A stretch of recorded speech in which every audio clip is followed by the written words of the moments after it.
Hey, hi there. What was your last job? Office coordinator and gate agent. Okay. And when was that? 2008. Okay. And how long did you have that job for? 2 years.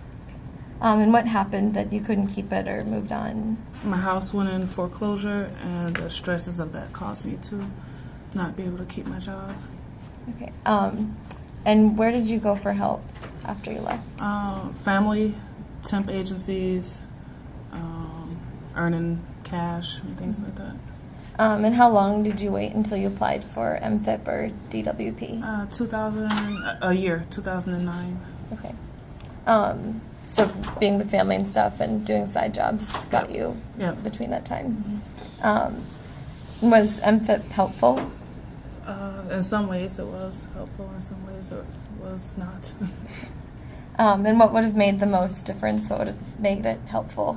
It would have made more help to listen to the client's issues regarding homelessness, as far as job search. I don't know how it could work better. I could go over it in my head, but I'm unsure. But I know I experienced both things at the same time, not having a home or a job at the same time. So if they can come up with some way to be able to listen to the issues of homelessness first and foremost, that probably would have been helpful. So. Were you doubled up with another family, or you had a shelter? I'm currently right now still, and this happened in 2008, I've been in a shelter, and then I've been with family hopping since then. I did have an apartment, and I had started a job that I could have kept.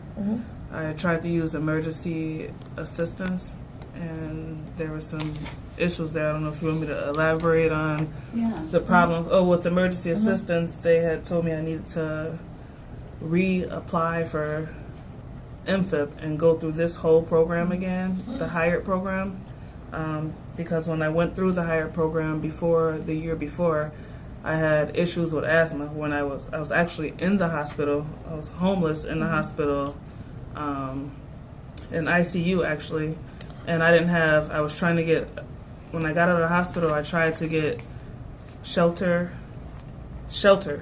and medical assistance. And they told me that I needed to contact my hired worker and set up an appointment first. So I have a real big issue with MFIP for that situation, because I was on steroid medication that I needed to keep. And just the loops of not listening to what a person really needs and channeling us in the system in a way without even hearing our voices. Like, for me, I was like, well, so you would rather for me to go sleep on a park bench after I've just been released for the hospital. And I also told you that they should have like little, not stipulations, they should have leniency towards people's situations. And I know that, they should just have leniency towards certain situations as far as health and homelessness is concerned, I would say.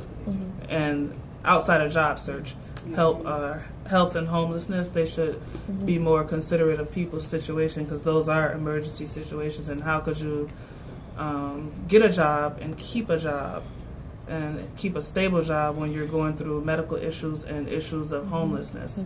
So I had an issue with that. It's really, really important. Like, how are you, if you don't have your basic needs met? Like, a job isn't a basic need. And your medications to even stabilize yourself to sit in a position of employment. So I had a real big issue with MFIP for that.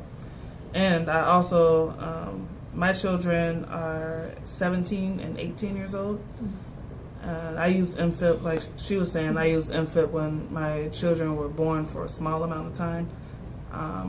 I've only been on for 24 months out of 18 to 19 years, so I am educated and am employable in a sense. So,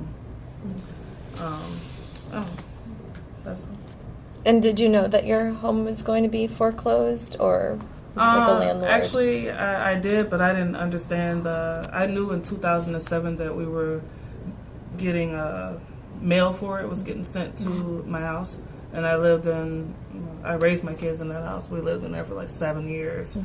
But I didn't understand what it was, and I would transfer over the paperwork to my landlord and still not get.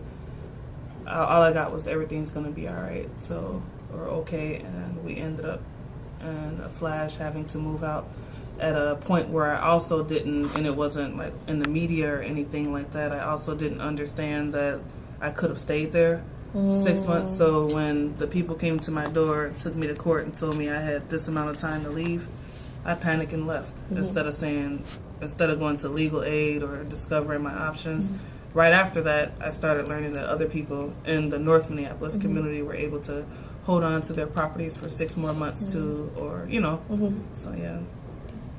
Is there anything else you'd like to add about MFIP or homelessness, or what people should know? You said a lot.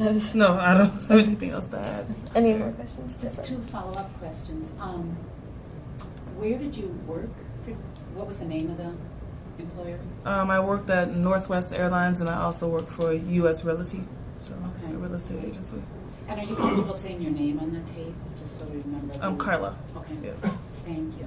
Yeah. Thanks very much.